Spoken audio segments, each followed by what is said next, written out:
Hi, I'm Michelle. Welcome back to Finally Revealed. I hope that things are going well for you. In this next video in our apartment series, I can't believe I didn't do this before, and I'm sorry.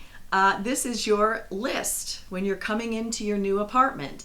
I want to go through some items that maybe you haven't realized and you're all excited about moving in, but these are things that you need to do at the beginning so that makes everything else a lot better. Some of these things you'll need to keep track of.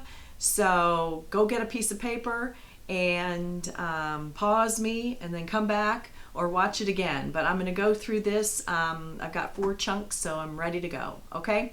First thing that we talk about when we talk about reviewing your lease, and that is your lease has a beginning date and an end date. What kind of notice are you going to have to give when you're ready to move out? Is it 30 days? Is it shorter? Is it longer? Make a note of that. Make a note of the last day of your lease. Put it on a calendar. Put it in your phone now.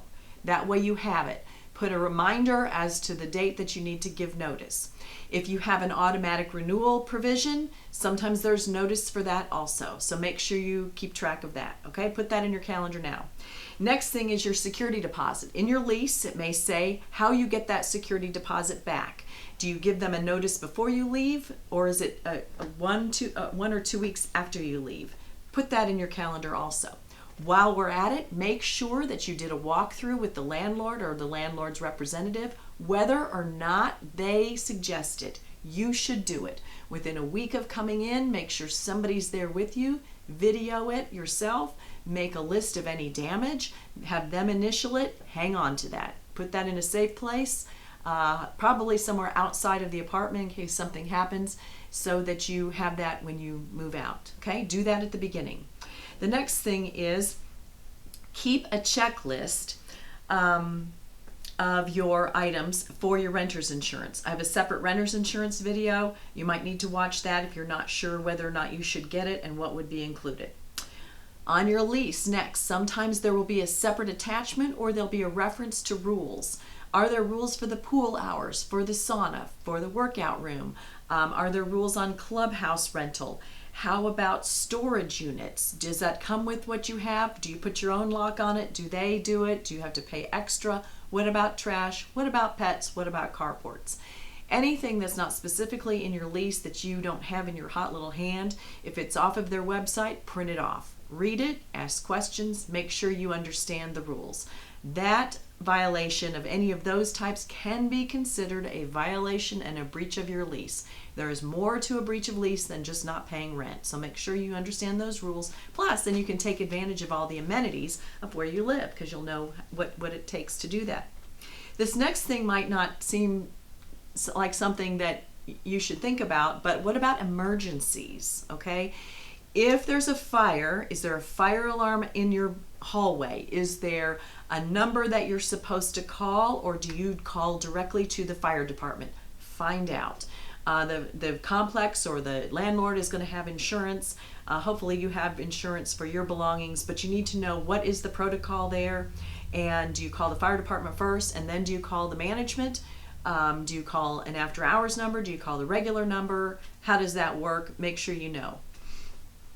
Same thing for utility outages. What about power out? What about, is there gas or water? Do you call the management and then they call it in, or do you, and this is a good thing to know too, are you paying for your own utilities? Are you getting a separate bill for that, or is that something that is metered for your unit but charged by your landlord and included in your rent? You should know that, and who to call in case of an emergency there. What about pets? Do you need to notify them when you have a pet? Is a pet included as a separate expense? Is there a separate pet deposit? If your pet dies, do you get that deposit back? Is there any type of inspection of your unit so that they could maybe increase the pet deposit? Also, in case of fire, do you need to have a sticker on the outside of your door to show that there's a pet, so that if you're not home and somebody goes in there, they're aware of that? Also, this is relevant when they come in for exterminating. Which brings me to the next thing. Do they exterminate? What is the schedule? What kind of notice will you be given? And what kind, and you may need to know this, what kind of substances or chemicals do they use? If you have allergies, you may need to know this. If you have pets, you may need to know this. Should you leave water bottles out or bowls out for your pets? Or if there is exterminator coming, should you remove the pets entirely? I had a neighbor when in one of my first apartments when I was out of school, and she lives in Colorado now. Hi, Jennifer, if you're watching.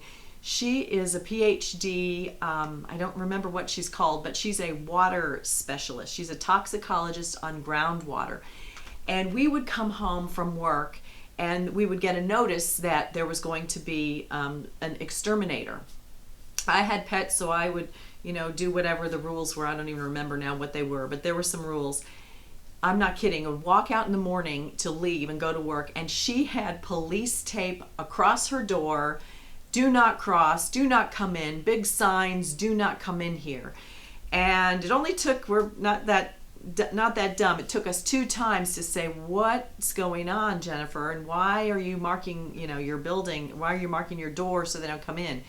Well, she knew certain of the chemicals were cancer causing. So that's another question. Can you refuse? And can you be responsible if you have pets or you have allergies or what have you? But anyway, find out. You don't want to be surprised and get sick or have your dog sick or your bird or your cat or your fish, whatever. Anyway, find out and know what the schedule is.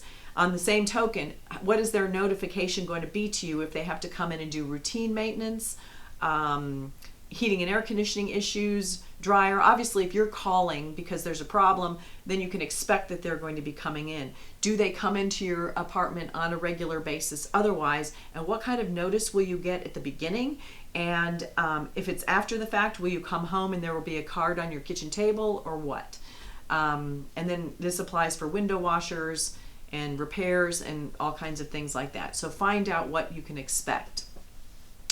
Then what about smoke alarms and sprinklers?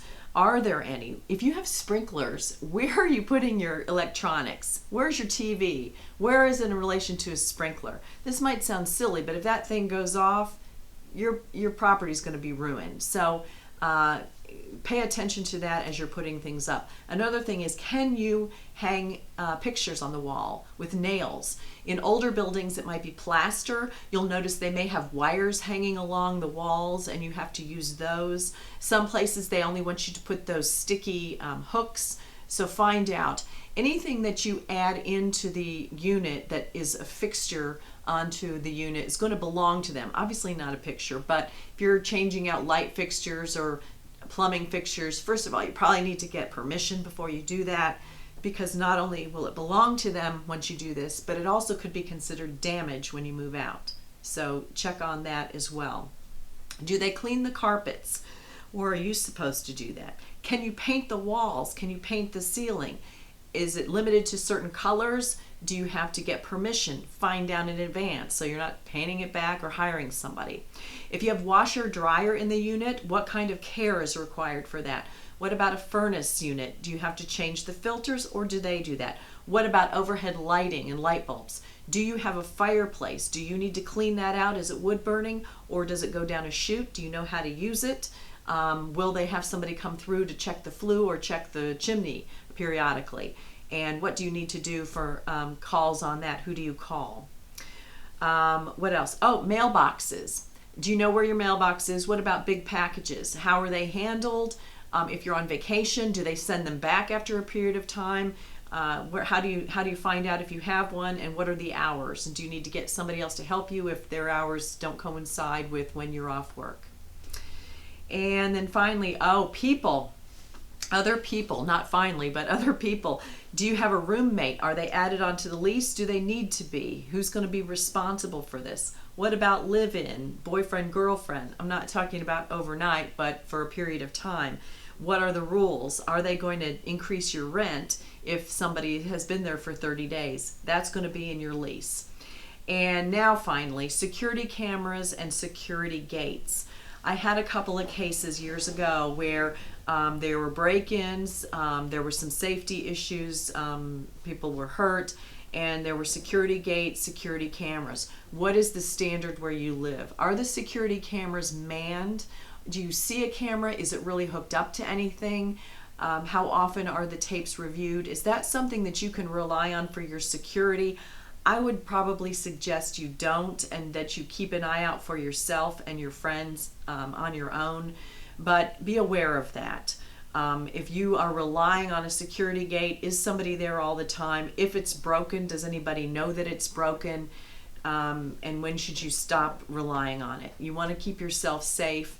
Can you add additional locks on your door? What are the rules for that? Do you need to give them a key? Do you need to just have it available? Do you need to only use it at night when you're there and you can't use it during the day? Figure out what those types of rules are. Anyway, I hope that this helps you. There will be other things like weather. They'll tell you to drip the faucets when it's cold, if it gets cold where you live, and there may be other types of rules for earthquakes or things. But this little list should help you, and if there are other things hopefully in your area that'll make it spring to mind. I hope you have a great time in your new place. I know it's very exciting. Good luck. If this was helpful to you, feel free to leave a comment. We hope that you do appreciate this and that you subscribe and share so that these videos can be found. I'm Michelle, and I'll see you next time.